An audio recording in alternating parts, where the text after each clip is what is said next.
Anche se Cantamessa è stato il dominatore della gara di apertura, ha sempre avuto in Andrea Navarra, in gara con la vettura della Grifone, un ostico avversario. Nel secondo gruppo la lotta è ancora più serrata, con Tagliani che affascina il pubblico con i suoi numeri e gli altri sempre racchiusi in pochi decimi.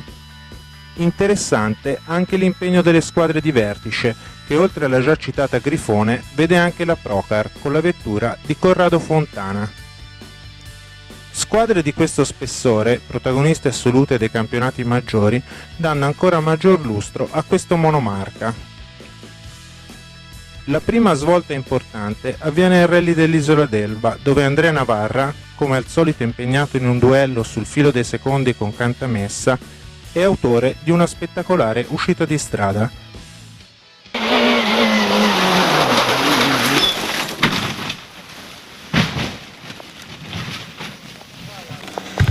Oh, segnalali che non vedi un altro!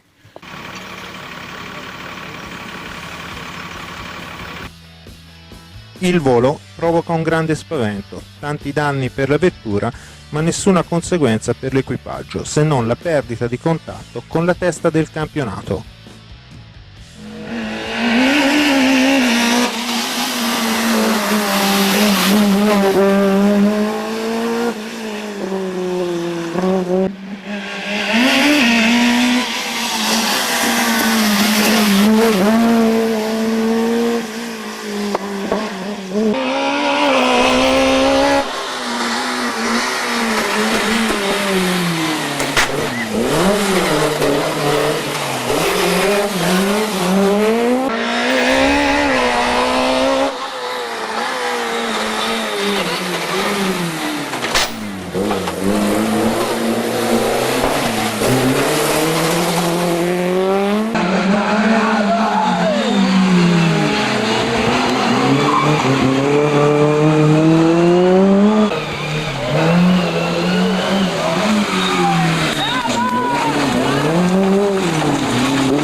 Scusa l'intrusione.